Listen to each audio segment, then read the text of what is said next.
मैं मेरे बेटे को डॉक्टर बनाऊंगा, तो मैं चाहता हूं कि कम बच्चे हो। तो अल्लाह ताला कहता है, अल्लाह ताला रिस्क आपके बच्चे को भी देता है, आपको भी देता है। Order is interchanged. और मैं मिसाल दिए, आप देखेंगे जितने नोबेल प्राइज विनर है, ये जरूरी नहीं कि वो एक ही बच्चे थे, अपने वालिदैन के नोबेल प्राइज मिला। तो ये गलत फहमी है।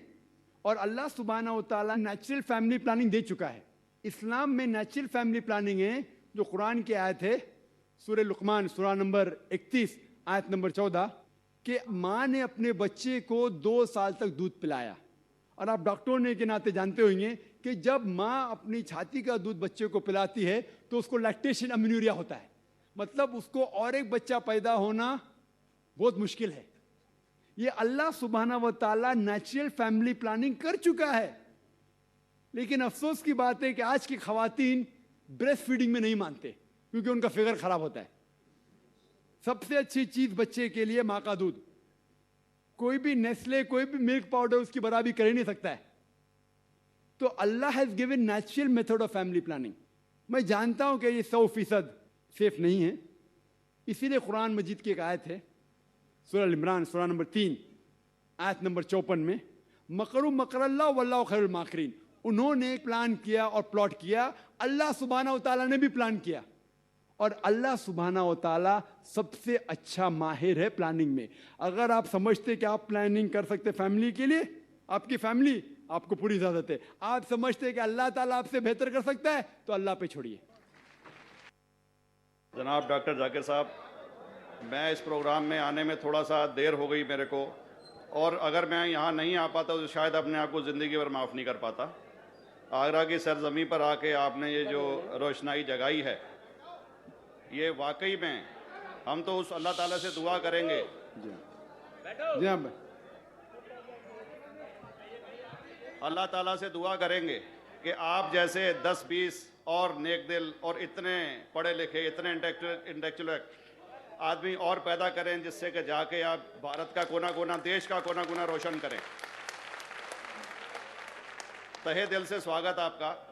मेरा एक छोटा सा सवाल से पहले थोड़ा सा, एक हमारे भी गुरु ग्रंथ साहब के अंदर गुरु नानक साहब ने पूरी दुनिया का चक्कर लगाया, जिसके अंदर मक्का मदीना भी शामिल है। और जैसा कि एक सवाल इससे पहले हो चुका है कि गैर मुस्लिम जो है मक्का मदीना में अलाउड नहीं, या वहाँ का कैंटोनमेंट जो है अलाउ परमिशन नहीं देता। मगर ये तो तय है, आप मानते हैं, इस्लाम मानता है, हम मानते हैं, हमारे ग्रंथों के अंदर दर्ज है। गुरु नानक साहब के 2 चेले थे, एक बाला और एक मर्दाना, एक हिंदू और एक मुस्लिम। मर्दाना की बहुत ख्वाहिश थी कि मुसलमान जब तक पूरा मुसलमान नहीं कहलाने का हकदार, जब तक कि वो काबा का दर्शन ना कराए, तो गुरु नानक साहब उसको लेके और काबा गए। हमारे ग्रंथ के अंदर जो दर्ज है कि जब वो वहाँ पहुँचे, उन दिनों बहुत लंबा ये किस्सा है, 1 साल लगता था, और वो रूट सारा उसका वर्णन है। और वहाँ जब मक्का, जो मस्जिद के बाहर साथ ही एक दीवार थी, जहाँ पर के भारत के जो मुसलमान दर्शन करने जाते थे काबा के, वो उनको वहाँ ठहराया जाता था। वहाँ की देखभाल जो करता था वो मुल्ला जीवन करता था।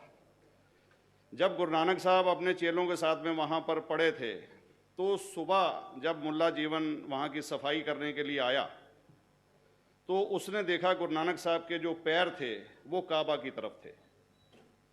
वो गुस्से में चिल्लाया कि ये कौन काफिर है जो कि काबा की तरफ पैर करके पड़ा है, और उसने गुस्से के अंदर आके उनके पैरों को झटका दिया, दूसरी तरफ किया। तो हमारे ग्रंथ के अंदर दर्ज जो किस्सा है उसके अंदर ये है कि काबा भी उस समय हिल गया, जिधर गुरु नानक के पैर जाते थे काबा उधर मुड़ता था। तो वो ज़ोर से चिल्लाया, ये कोई हजरत है, ये कोई औलिया है। तो उस समय के जो काजी थे मक्का के, काजी रुकनदीन साहब थे, और शाह शरफ, कई हस्तियों के नाम हैं उसमें। तो मैं ये जानना चाहता हूँ कि ये वर्जन को आप मतलब एग्री करते हैं, और करते हैं तो इसका हमारे मुस्लिम ग्रंथों के अंदर किस तरीके से उल्लेख है, ये कृपया बताएं। भाई साहब ने एक सवाल पूछा अपने गुरु ग्रंथ साहिब के मुतालिक, और अल्हम्दुलिल्लाह मैं भी गुरु ग्रंथ साहिब पढ़ चुका हूँ। और जिस तरीके से, क्योंकि वक्त मुख्तसर सा होने की वजह से मुझे वक्त नहीं मिला कि गुरु ग्रंथ को भी कोट करूं।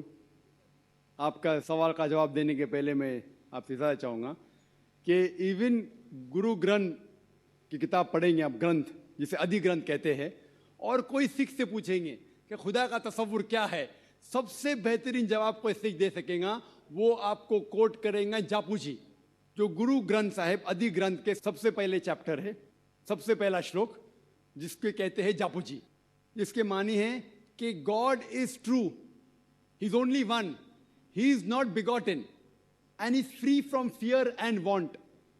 क्योंकि मैंने अंग्रेजी में पढ़ा हूं इसलिए मैं अंग्रेजी में उसे कह रहा हूं कि खुदा एक ही है, वो हक है, और वो ना किसी को जना है ना किसी को जनेगा, और वो इमॉर्टल है, ना कभी मर सकता है।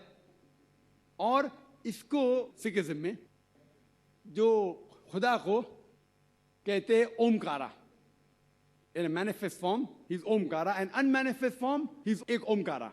और कई इसके एट्रीब्यूट्स है, मिसाल के तौर पे परवरदिगार, अकल, और उसे रहीम कहा गया है, Wahe Guru as one God कहा गया है, और it is strictly against idol worship and अवतारवादा।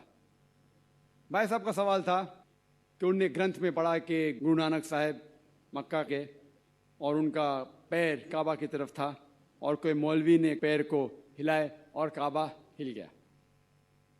क्योंकि ये age of science and technology है, अगर कोई चीज़ जो किताब हजारों साल पहले लिखी गई है, 10,000 साल या 4,000 साल, तो शायद उसके बारे में हिस्टोरिकल रिकॉर्ड मिलना मुश्किल है। हालांकि इवन जीसस क्राइस्ट के बारे में 2000 साल हिस्टोरिकल रिकॉर्ड है, क्योंकि सिखिज्म जो एकदम नया मज़हब है, जितने मज़ाहिब के मुकाबले हिंदुस्तान में नया है, कुछ सैकड़ों साल पहले 15th सेंचुरी में, toward the end of the 15th century, Guru Nanak साहब जो पंजाब के थे, ये मज़हब तो कायम हुआ हार्डली 400-500 या 400-500 साल।